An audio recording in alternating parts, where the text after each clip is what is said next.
Right, we have Samal Knudsen from Ex-Muslims Hello. of Norway. Hi. I have two questions. I'm leader and founder of Ex-Muslims of Norway. And first, I don't need to explain the differences between the Islamic world and the civilization of Europe. I wonder, what's the reason the left in the West think that every culture, every religion are equal? When we clearly see that it is not. It's not yet. So we are not ready for globalization. So number two is why the left side in the West, who advocates for the right to use hijab, for example, never advocates for apostasy or blasphemy in Islam. Thank you. What terrible questions. Thank you for that.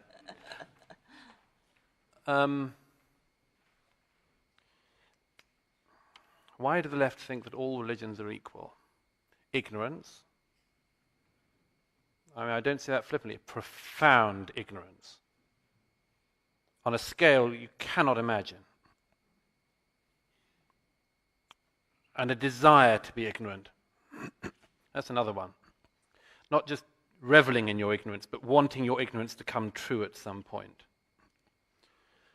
I gave an example a little while ago of a television producer in the UK who came over to me when the Islamic State was at its height in Syria and Iraq. She said, Douglas, somebody says you might know the answer to this, but I've been thinking about it. I mean, what do ISIS want? I said, oh, well, actually that's not a difficult question. It's quite straightforward. They keep telling us. Basically what they want is to invite the world to their version of Islam and then bring about the end times and the apocalypse. And this lady said, well, no, I mean, that's impossible. What do they really want? I said, okay, we'll go around again. Want to invite the world to their version of Islam, bring about the end times, apocalypse. She said, no, it must be something else. And I realized this woman was an example of the epitome of that thing you addressed, which is, if I had said to her, what ISIS really want is a 2.5 reduction in value-added tax. And they're just really strict about it, and they're not going to stop until you give it to them. Or if I just said, yes, they have an issue about first-time home buyers, and they really, in the Homs region, and they're just not happy about it. She'd have been, aha, I'll make a documentary about this. It's very important. She had no idea what I was describing. It just doesn't fit anywhere in her worldview. And I see this all the time. You see it more than me.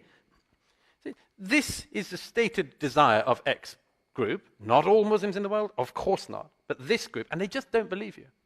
But that's impossible. I mean, nobody wants to really bring about the apocalypse. That's very irrational. I don't know. Who cuts off people's heads in the desert and videos it? It's not a rational thing to do.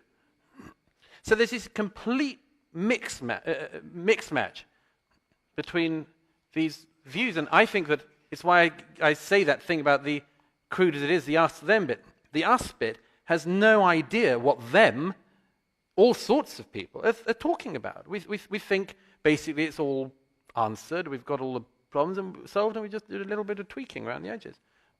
So if somebody comes along with a millenarian worldview, for instance, an apocalyptic worldview, and well, here's the other thing, by the way, which is that there are versions of apocalyptic millenarian worldviews which we've had in these societies in Europe. We've all had versions of it, some recently. We've all produced our own madmen. But we know what to do with that. Like if somebody comes along and plays racial superiority games or like ethnic superiority games or anything, like we know what they're doing and we know how to counter that. So like we're practiced in that art form because sadly we've had to deal with that. But we just have no idea with this one. And the left in particular has no idea. And the left, of course, plays top trumps, which is certain groups rights exceed other groups' rights. And this comes to the second point you make about the hijab and apostasy. Because the fascinating thing now is this structure is shifting ever so slightly. So, if you believed, as many of us did, that, for instance, women's emancipation, the right to vote, the right to fair pay, the right to equal pay, and so on and so forth, the right to completely equal status in society, is quite an important acquisition. It's surprising to discover in the 21st century that in some cases religion trumps that. But it does. And we've all, in our societies, we are laced with people who believe it does. The same people who believe that gay liberation was a good thing, and so on and so forth. Very often you go, okay, the gays are there, but Islam's there. So the gays have just got to suck that up. Not necessarily the phrase you'd use, but...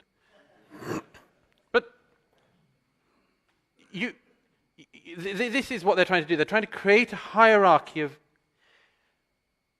And it can't be done. It can't be done. This is the saddest thing about this attempt. It's not possible to completely correctly order states of victimhood in order to create a fair and equal society. The only place you can start from is to say that none of that matters.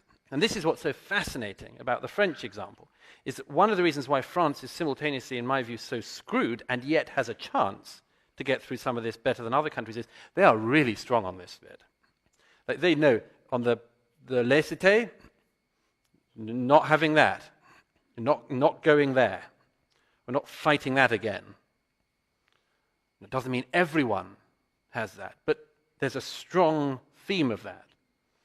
And in many of our other countries in Europe, that theme isn't there.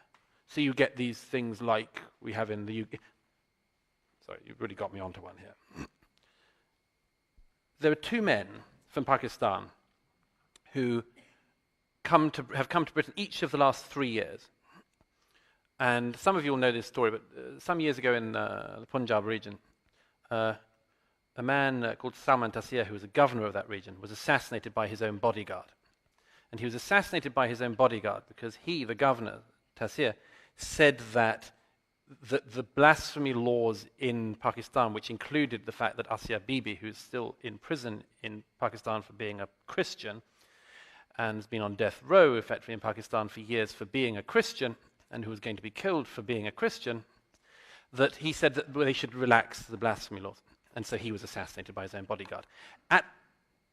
The bodyguard was then executed by the state of Pakistan. And at his funeral, these two clerics were speaking to the crowd, saying, "We will avenge the blood of this martyr. This is the person we should all be. This is who we should desire to become." They do that a few years ago in Pakistan. They tour the UK every year. And where did they go? They were there last month. Where did they go on the first of their tours but to Lambeth Palace to meet the Archbishop of Canterbury, the head of the World Anglican Communion? And I said, why were you meeting these two bloodthirsty, blood-stained, pro-murder people? We were discussing interfaith issues. Oh, I bet you were. And it's like seeing a lamb lie down with a lion. It's very depressing that they're still nowhere near waking up to that issue. But thank you.